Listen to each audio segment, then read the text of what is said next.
tonight or this evening, by God's grace, we are continuing what we started last month. We are talking about the rapture, and this is the second part. So I'm just going to read 1 Thessalonians chapter 4. It's all on the board, so you can just follow it for me. It's all on the board, so it's easier for you to follow. 1 Thessalonians chapter 4, verses 15 to 18. For this we say unto you by the word of the Lord, that we which are alive and remain unto the coming of the Lord shall not prevent them which are asleep. For the Lord himself shall descend from heaven with a shout, with the voice of the archangel, and with the trump of God, and the dead in Christ shall rise first. Then we which are alive and remain shall be caught up together with them in the clouds, to meet the Lord in the air, and so shall we ever be with the Lord. Wherefore comfort one another with this word. And that was our foundational scripture. And also we quickly also looked at 1 Corinthians chapter 15. I'm not going to read that, but that verse 52 says that in a moment, in the twinkling of an eye. So, and we did talk a little bit about this. I'm going to do some revision, but I will try and still move it forward a little bit. But I felt led to actually do a little bit of revision today. Obviously, that is a diagram that you are by now very, very familiar with. We've talked a little bit about this last 7 years that is going to round up this planet Earth as we currently know it. And the Bible talks about the millennial reign of Christ. We've not moved anywhere near there yet, but we focus on these last 7 years. Even that, we've not said everything about it yet. And then we talked a little bit, because this is where we are. We called it the shadow of the tribulation. This is where we are at the moment. Okay, and we've talked about this battle that the Bible called the battle of Gog and Magog. Okay, but what we are dealing with is the rapture. And last week we were talking about the controversies that usually seems to erupt every time everybody talks about the rapture. And we started dealing with that last month. If I say last week, just forgive me. So sometimes I say weeks. It's when I'm listening to the tape again, I realize I mix it up. And we said one of the things people always talk about is this question, which I said is really not a question. When people say the word rapture is not really in the Bible. And I said, actually, that is not a good question, because when you understand that the word rapture comes from the Latin, and you can see it here. Okay, let me go back again. So people say the word rapture is not the Bible. The word rapture is in the Bible. It's just that rapture is a Latin word, and our Bible is written in English. Okay, and you just need to ask yourself, what is the translation of rapture in English? So, and we said, we looked at this last month, that actually in the original Greek, you remember your Bible is written majorly in 2 languages. Majorly, I said, because some part of the Old Testament was also written in Aramaic. But majorly, the Old Testament was written in Hebrew, and the New Testament was written in Greek. I mean, obviously, there's a reason for that, because by the time the New Testament came along, a lot of things have happened by then. So the New Testament was written in Greek, your original New Testament. And the original word that was used for rapture, and that word, that one of the places that it was used in the scripture was that Thessalonian that we read. So the original word in Greek is apaxo. And that word is actually used 14 times in the New Testament. So when people say rapture is not written in the scripture, that is not true. So that word apaxo was used 14 times in the New Testament, and the Latin translation is what? Rapturo or raptus. Okay, and you will see that there are quite a number of our languages that actually import word from other language. All right, and I'm not going to go into the detail of that. So the Latin translation is raptus, and the English translation is rapture. So rapture is actually a transliteration. A transliteration is when you take a word, or can mean when you take a word from another language and you flip it over into your own language. And we have adopted the Latin word raptus into English word, and we have called it rapture. Now, if you go back to that 1 Thessalonians chapter 4 that we read, I'm not going to flip back again. That place where he said, and I'm going to read it again, I'm not going to flip back. Verse 17 says, then which we are alive and remain shall be caught up. Caught up. That word caught up is actually the word rapture. Okay. And we said in the original Greek, that word apaxo actually means to suddenly remove or snatch away. It's a sudden snatch away. So the word always includes two elements. The element of suddenness. Okay, you are not expecting it. It happens. There is a quickness. There is a suddenness to the action. Okay, and also the fact that it is done by force. This is sudden, but it's not a sudden of tapping you on your shoulder. It is sudden and is removed away as if by force. All right. Now, I'm not going to do this today, but I'm still going to come back to this slide and talk about the various times that this word was used in the Bible, because it helps you to understand what the rapture is all about. But one of the things I mentioned last month is that it's quite interesting that this word is always used in association with the activity of a thief. Okay? All right. And the Bible will sometimes use this type of picture so that we can understand what the word means. This word picture. You know, when a thief wants to steal something, they don't come gently, they come quickly.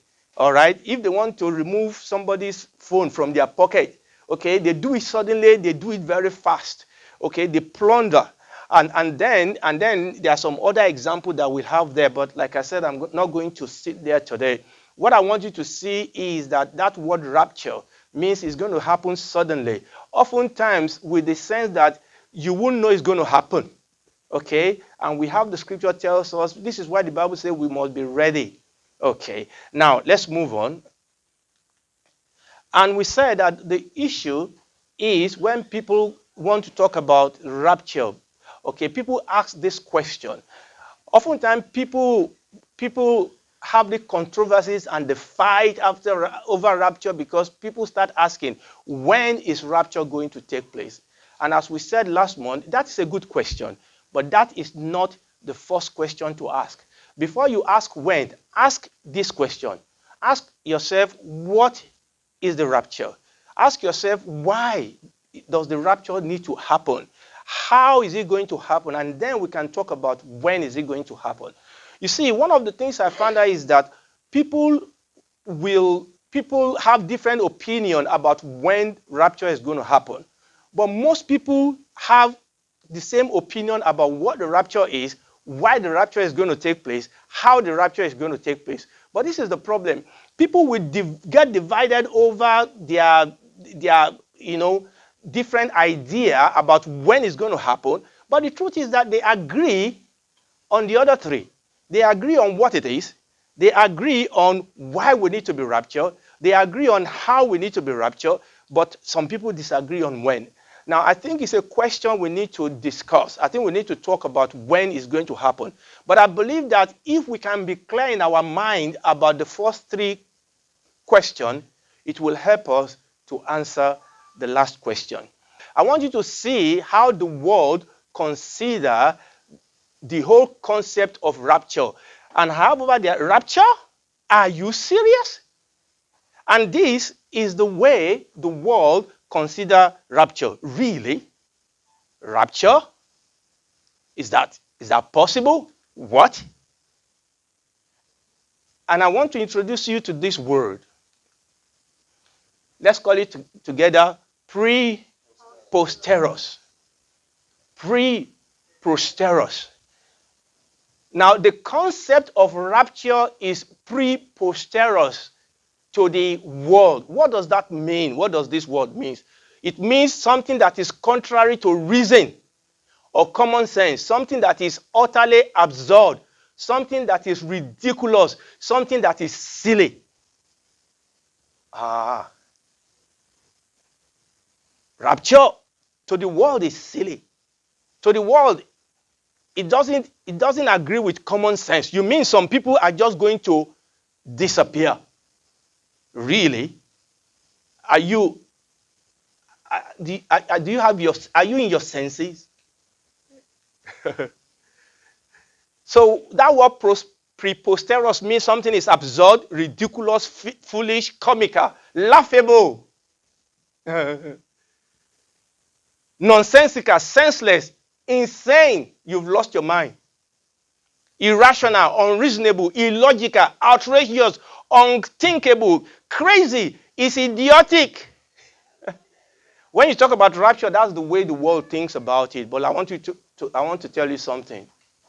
That the concept of rapture is not your idea. It's God's idea and it's God's plan. In other words, if you and I are left to our own device, we cannot come up with this idea of rapture. And the Bible says something that I want to bring you to. Do you know that the concept of rapture is not the only thing that is preposterous to the unbeliever? In fact, everything about the Bible that is important about the Bible is comical, silly, idiotic to the unbeliever creation. The unbeliever believe that, what do you mean there's a God that created the world? Noah and the ark. Abraham and Sarah having a child when Sarah was already past menopause. The 10th plague of Egypt. You know, when I was in secondary school, I had a teacher that was trying to explain away that the 10th plague of Egypt was not really a miracle. You think it's laughable. Destruction of Sodom and Gomorrah. Do you remember? Let me go back to Noah and the ark. Do you remember that when Noah built the ark and he was preaching to people, the Bible said they laughed him to scorn? Yeah. I mean, it has never rained before. What do you mean it's going to rain and it's going to cover the whole earth? They laughed him to scorn. So when people laugh, when you talk about rapture, understand the Bible already said it's going to happen. What about Abraham and Sarah? Do you know why they call Isaac Isaac? Because his name means laughter. He said, wow, you mean now that we are very old? You mean we are going to have a child? What about the destruction of Sodom and Gomorrah? You remember that Lot went to the men that were going to marry his daughter. The Bible says that they thought he was a madman. What about when we talk about crossing the Red Sea? People think that you are mad. People think that you are comical. People think that you've lost your senses. The virgin birth of the Messiah Jesus. Jesus raising Lazarus from the dead. You remember when the Lord Jesus said he was going to raise Lazarus from the dead? You remember what he did? The guy is dead. He's stinking. You remember when he went to raise Jairus' daughter? And he said she's not dead. She's asleep. The Bible said they laughed. I want you to see that it is the nature of God that it does things that baffles us. You understand what I'm saying? Okay. In other words, God does not need our consent. He doesn't need our common sense, because to God, our common sense is foolish. You understand what I'm saying? And this is very, very important. God said, my thoughts are not your thoughts, neither are my ways your ways. He said, as the heaven is above the earth, so are my thoughts above your thoughts, and my ways above your ways. God's wisdom is higher than our wisdom. And when God is going to do something, you don't judge it by human sense and sensibility. You understand what I'm saying? We don't meet together and try to agree whether what God says makes sense. God doesn't ask us to obey him whether what he tells us makes sense or not. We don't obey God because what he said makes sense. We obey God because God is God and God has told us, and his word is yes and amen. Amen. Now, don't misunderstand me. God is happy to have a conversation with us. God is happy for us to ask questions if we don't understand.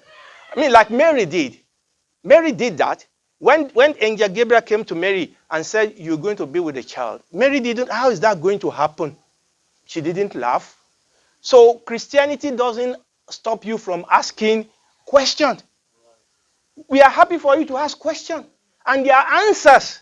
Mary asked, how is it going to happen? I'm a virgin. How am I going to get a child? And the angel has answered her and said, okay, I will tell you what's going to happen. He said, the Holy Spirit will overshadow you.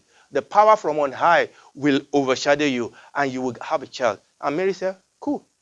Let it be unto me according to your word. But do you know that the angel went to Zachariah. And he was not asking the right question. He was arguing. And he said, "You're going to be dumb. Okay? You are that's your mouth. I'm going to shut it up so that you don't short circuit God's purpose." Amen. It is God. And he works everything out according to the counsel of his will. Hallelujah. 1 Corinthians chapter 1, verses 18 to 29. For the preaching of the cross is to them that perish foolishness, folly, laughable. Listen to me.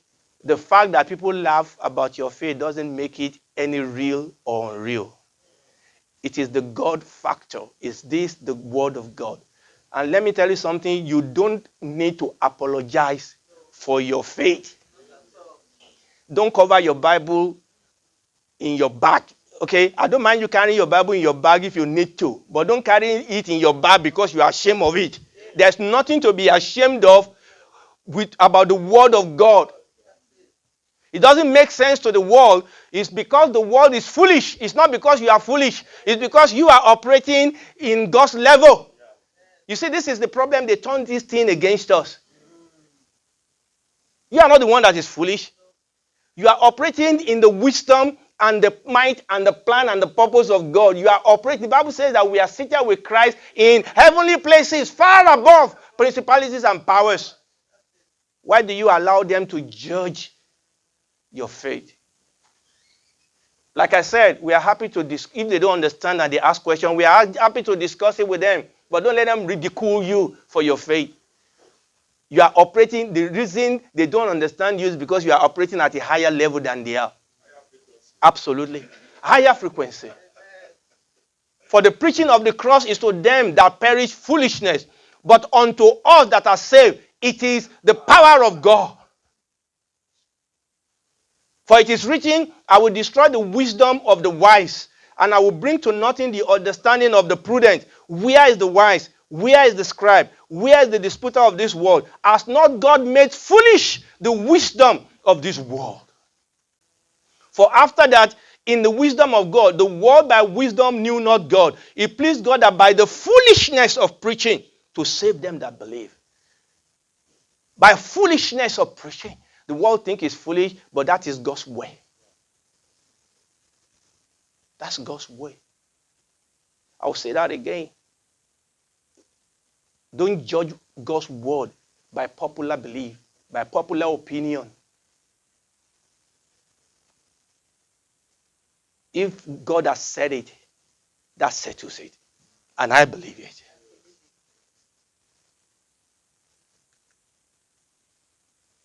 For the Jews required a sign, the Greeks seeked after wisdom, but we preach Christ crucified. Unto the Jews a stumbling block, unto the Greek foolishness.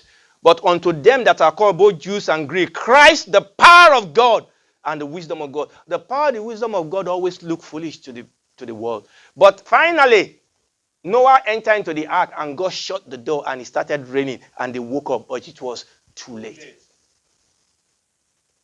The same thing with Sodom and Gomorrah. After Lot pleaded with those, finally the angel said, you have to go.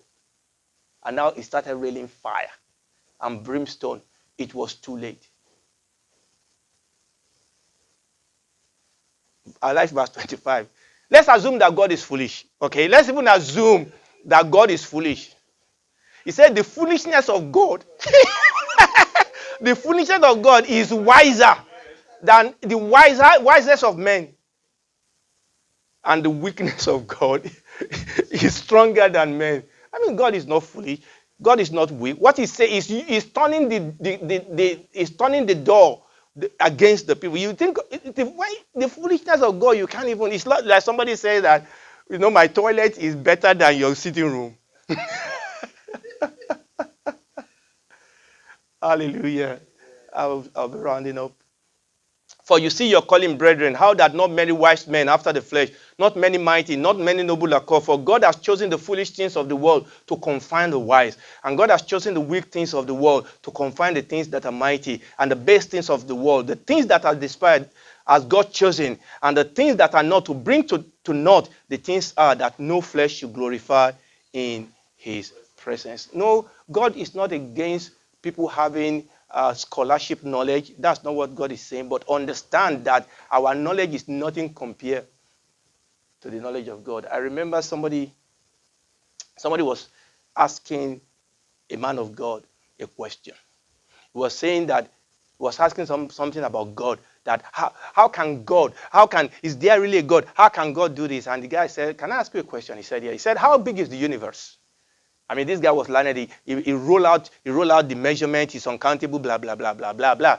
He said, and he showed him a picture of some part of the galaxy. He said, can you point to me on this map can you point yourself out on this map? The guy said, no, I can't. He said, why? He said, because I'm too small. He said, you understand that you are too small, and now you want to question God that created all this. Let's stand up on our feet. I just want to show you something we mentioned. We said when we read that 1 Thessalonians chapter 4, it gave us these 5 stages of rapture. We did this last month. The first stage is that the Lord himself shall what? Shall descend. The second stage is that the dead in Christ shall rise. Then we will meet with them in the cloud. We will meet in the air, and we will forever be with the Lord. God have decided that is the way he's going to get his bride out of this world. That is going to apaxo us. The dead in Christ will rise first. We that are alive, the Bible says, will be changed in a twinkling of an eye. We'll meet with the Lord in the clouds, and we shall forever be with the Lord. Is anything impossible with this God? No. With God, nothing shall be impossible. I want you to understand the God you serve. They that know their God, they shall be strong, and they shall do exploit. This is the God that you serve. And most importantly, like we said, I didn't get there today. The whole purpose of this is for us to be ready. It's going to happen suddenly. We must be ready. We must